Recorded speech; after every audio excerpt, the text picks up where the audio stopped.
And also, Mr. Chair, another one to be invited is si... Sino pa? Sige po. Pwede na submit in writing. Pwede submit in writing. Pwede naman submit in writing kasi especially kasi new names po yan sila. Okay. I forget, I remember the name. Rooney Dayan. Rooney Dayan. Rooney Dayan. Rooney Dayan, the former driver of Senator De Lima, Mr. Chair. Okay. We'll invite.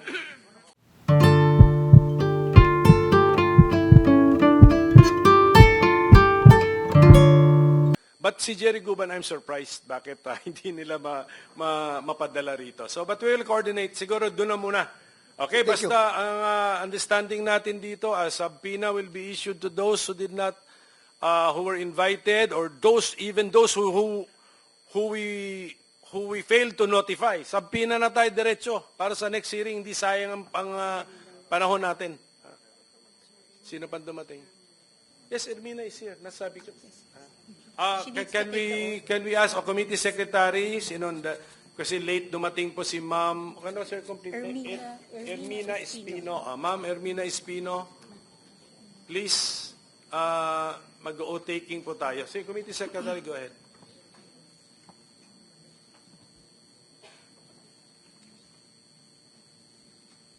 And Mr. Chair, may I move that in the next hearing, we include in the subpoena one attorney Enrico Rigor, from the anti-illegal drugs group of Camp Crowley. Please, committee secretary. Pero in fairness to Mr. Rigor, no, he was not invited for today's hearing. Pero diretso na tayo sa subpoena. And also, Mr. Chair, another one to be invited is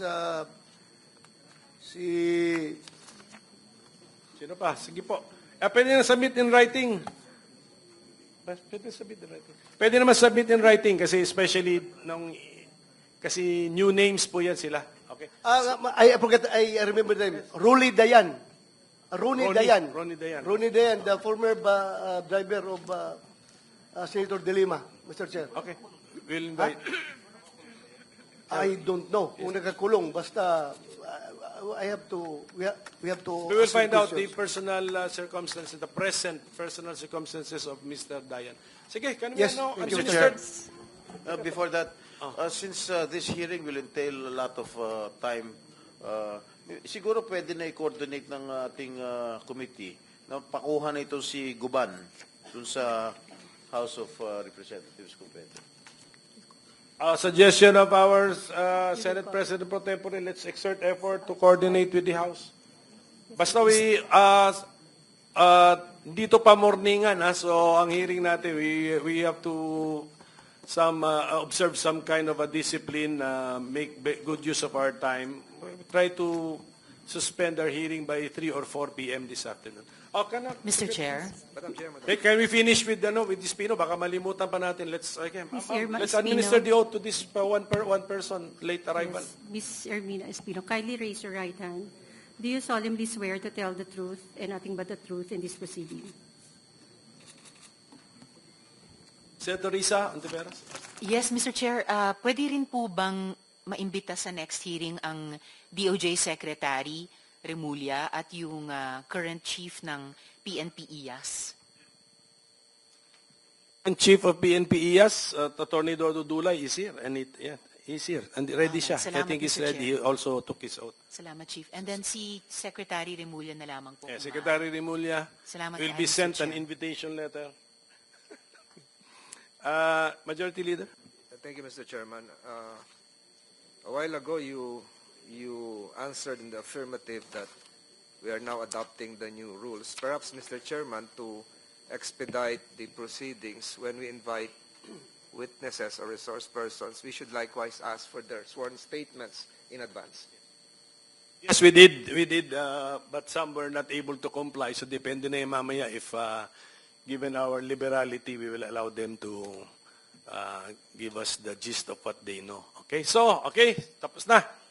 Preliminary matters, tapos na po. So, given the nature of our committee, this is a subcommittee of the Blue Ribbon. So, the chair decides to hear first families or persons who claim to have been victims of this Philippine war on illegal drugs. Mr. Chairman. Okay, victim families. Yes. Mr. Chairman, would it be more prudent if, since we have the former president here, to give him the chance to have an opening statement? Yes, he will. Once he's recognized, the former president can give his opening statement. But can we hear first? The nature of our subcommittee, ladies and gentlemen, this is a broom.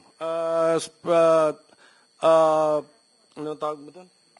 Blue ribbon. So this is about malfeasance, misfeasance, non-feasance. Ano muna natin, let's introduce into our records first, what are the complaints, grievances, or observations, or criticisms on the Philippine war on illegal drugs. Yun muna. And then we will now ask the former president, as the president who declared the war on drugs, to now to deliver his statement and his testimony, Mr. President. That's the idea, given the nature of our committee. That's it. So, but I forgot to acknowledge, of course, Senator Mark Villar is here and our Vice Chairman, designated ka na po, Senator Joel Villanueva, for this particular hearing only. Yes. Yeah, Mr. Chair, Mr. if Chair. I may. Tama, sige. Yes. With all due respect, Mr. Chair, it has been a tradition during all committee hearings that we give courtesy to our resource persons to have their opening statement. So, Mr. President, Mr. Chair, I move that we give our resource persons their opportunity to give their opening statements, if they have any, Mr. Chair. And Mr. Chair, Yes, go ahead. Go ahead, Senator if Bato. we add to the motion of Senator Jinggoy, if it is a motion, if you look at the former president, he's already sleepy, Mr. President, Mr. Chairman. So baka mamaya makatulog dito. Please, kung pwede, unahin natin siya. With all due respect, alam natin matanda na siya and inaantok. Baka mamaya makatulog, Mr. Chair. Baka pwedeng unahin natin siya. Thank you, Mr. Chair. For humanitarian consideration, Mr. Chair, yun lang sa akin. Okay, so there's an appeal. So can I suspend so that we can come up with a consensus?